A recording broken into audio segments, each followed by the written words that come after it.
নিশ্চয়ই ভাবছেন বিড়বিড় করে আমি কি বলছি নাকি পাগল হয়ে গিয়েছি। এর কোনোটাই না আসলে। আমি আসলে আয়াতুল কুরসি পড়ছিলাম ঘরে ফু দেওয়ার জন্য।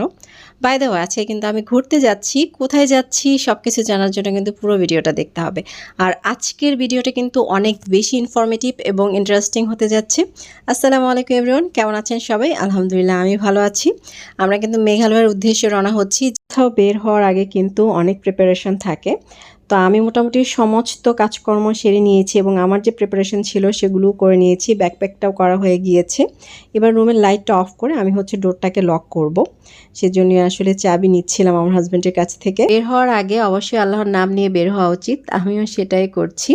আর যেহেতু আজকে আমরা বাই রোডে যাব, ঢাকা থেকে সিলেট যাব, আর আমার গন্তব্য হচ্ছে সাইড গ্র্যান্ড। সেখান থেকে আমার বাস রাত 9:30 অ্যানা বাস কাউন্টার। আর বাসের টিকিট হচ্ছে 700 টাকা। এখান থেকে আমরা ডিরেক্ট চলে যাব বাস কাউন্টারে, সেখান থেকে বাসে করে ডিরেক্ট চলে যাব সিলেট। এর মাঝখানে অবশ্য স্টপেজ আছে। মৌলভীবাজার হচ্ছে ওনারা ব্রেক দিয়েছে, সেখানে দাঁড়িয়ে আমি পুরো এরিয়াটা দেখছিলাম। ভালো লাগছিল কিন্তু একটু গরম লাগছিল। আর এই গরমের জন্যই কিন্তু আমি বাস থেকে নেমে নিচে দাঁড়িয়ে আছি।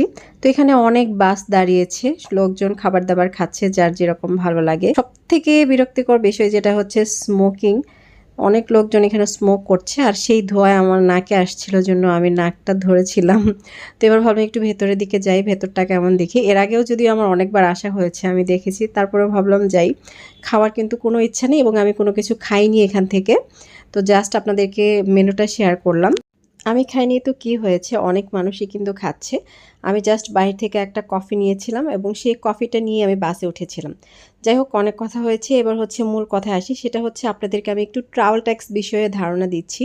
যারা মেঘালয়ে যেতে চান বা ইন্ডিয়া ঘুরতে যেতে চান তাদেরকে কিন্তু অবশ্যই ট্রাভেল ট্যাক্সটা পে করতে হবে। আর যারা আমার মতো ঘুরতে পছন্দ করেন তারা তো ডেফিনেটলি যাবেন। সেক্ষেত্রে আপনাদের সুবিধার্থেই আমি বলে দিচ্ছি, আমি কিন্তু ঢাকা থেকেই ট্রাভেল ট্যাক্সটা দিয়ে গিয়েছি। এতে করে যখন আমি পোর্টে যাব, ল্যান্ড পোর্ট বা যে পোর্টে বলেন, সেখানে গিয়ে কিন্তু আমাকে লাইনে ধরতে হবে না, সময়টাও নষ্ট হবে না। যদি ঢাকা থেকে আমি ট্রাভেল ট্যাক্সটা দিয়ে না যেতাম, সেখানে আমাকে লম্বা একটা লাইনে ধরতে হতো, অনেকটা টাইম আমার নষ্ট হতো ওখানে। তো আমি যেহেতু ঘুরতে যাচ্ছি, এই হ্যাসেলটা এড়িয়ে যাওয়ার জন্য কিন্তু আমি ঢাকা থেকে ট্রাভেল ট্যাক্সটা দিয়ে গিয়েছি। এখন বলছি যে কিভাবে ট্রাভেল ট্যাক্সটা দিতে হবে। আপনি সোনালী ব্যাংকে গেলেই হচ্ছে, যে কোনো সোনালী ব্যাংকে যাবেন, যে কোনো শাখায় গিয়ে বললেই হবে যে আমি ট্রাভেল ট্যাক্স দিব। সেখান থেকে আপনাকে একটা চালান ফর্ম দিবে, সেই ফর্মটা ফিল আপ করবেন, সাথে হচ্ছে টাকাটা দিবেন এবং পাসপোর্ট ও এনআইডি ফটোকপি দিয়ে জমা দিলেই কিন্তু আপনার ট্রাভেল ট্যাক্সটা কমপ্লিট হয়ে যাবে। তো কথা বলতে বলতে কিন্তু আমাদেরকে বাস নামিয়ে দিয়েছে এনা বাস স্ট্যান্ডে। সেখান থেকে আমরা একটা সিএনজি নিয়েছি। সিএনজির ভাড়া ছিল হচ্ছে 700 টাকা। যেহেতু আমরা দুজন ছিলাম সেজন্য 700 টাকায় পেয়ে গিয়েছে। যদি আপনাদের মানুষ একটু বেশি থাকে, 3 জন বা 4 জন, সেক্ষেত্রে হয়তো আপনাদের 800 টাকা নিতে পারে। সিএনজি ছাড়াও কিন্তু যাওয়ার জন্য আরও একটা ওয়ে আছে, সেটা হচ্ছে বাস। জাফলংয়ের যে বাসগুলো আছে সেই বাসগুলোতে কিন্তু আপনারা চাইলে যেতে পারেন, কারণ প্রত্যেক ঘন্টায় ঘন্টায় এই বাসগুলো যাচ্ছে। আর বাস দিয়ে যাওয়াটা আমার কাছে একটু প্যারাদায়ক মনে হচ্ছিল, সেজন্য আসলে সিএনজিতে যাওয়া। কারণ বাস হচ্ছে জায়গায় জায়গায় থামবে, লোক উঠাবে, দেন হচ্ছে যাবে। তো যেহেতু লম্বা একটা জার্নি করে এসেছি, এখন আবার বাসে উঠতে একদমই ভালো লাগছিল না, যার জন্য আমাদের সিএনজি নেওয়া। আপনারা চাইলে বাসেও যেতে পারেন অথবা সিএনজিতেও যেতে পারেন, যার যেভাবে সুবিধা হয়। আমি আমার ইনফরমেশনটা আপনাদেরকে জানিয়ে রাখলাম। সিলেট হচ্ছে এমন একটা জায়গা যেখানে বারবারই যেতে ইচ্ছে করে। আমি এর আগে বেশ কয়েকবার এসেছি, তারপরেও কিন্তু আমার সিলেট যেতে খুব ভালো লাগে। সিলেটের অ্যাম্বিয়েন্সটা এত সুন্দর যে আমার বারবারই যেতে ইচ্ছে করে। এই তো দুপাশে দেখতে পাচ্ছেন গাছপালা এবং কত সুন্দর রাস্তা। বিশেষ করে জাফলংয়ের যে রোডটা আছে, এই রোডটা দিয়ে যেতে সত্যি অনেক ভালো লাগে। জাফলং রোডে যখন যাবেন তখন রাস্তার দুপাশে কিন্তু অনেক সুন্দর সুন্দর জিনিস দেখতে পাবেন, বিশেষ করে চা বাগান। ছোট ছোট ছোট ছোট অনেক চা বাগান আছে ওখানে। এছাড়া অনেক পানি, মানে খুব ভালো লাগে। আর যারা বৃষ্টি পছন্দ করেন, বর্ষা পছন্দ করেন, এই সময় কিন্তু একদম মাঠ ঘাট পুরোটাই পানি দিয়ে টইটুম্বুর হয়ে থাকে, দেখতে কিন্তু অসম্ভব ভালো লাগে। আর আমরা কিন্তু সিলেট শহর ছাড়িয়ে জাফলং রোডে চলে এসেছি।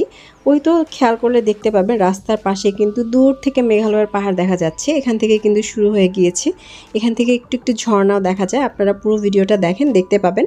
আর আমি কিন্তু তাওয়াবেল স্থলবন্দরে ঢুকে গিয়েছি, আর ওই তো দেখুন অল্প অল্প ঝর্ণা দেখা যাচ্ছে। এই জিনিসগুলো এত সুন্দর, এত সুন্দর, আসলে নিজের চোখে না দেখলে বিশ্বাস করা যাবে না। আরেকটা ইম্পর্টেন্ট কথা হচ্ছে, আমরা যখন জাফলংয়ের উদ্দেশ্যে রওনা হয়েছি, জাফলং মানে হচ্ছে তাওয়াবিল স্থলবন্দরের উদ্দেশ্যে রওনা হয়েছি, এর মাঝখানে কিন্তু আমরা সকালের নাস্তাটা করে নিয়েছি, যেহেতু আমরা রাতে রওনা হয়েছিলাম আর সকালে যেহেতু নাস্তা করতেই হবে।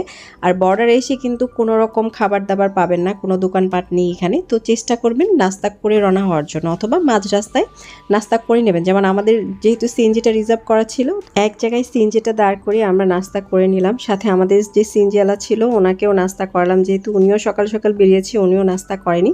তো সবাই মিলে একসাথে নাস্তা করে নিলাম। নাস্তা করে কিন্তু আমরা চলে এসেছি তামাবিল বর্ডারে।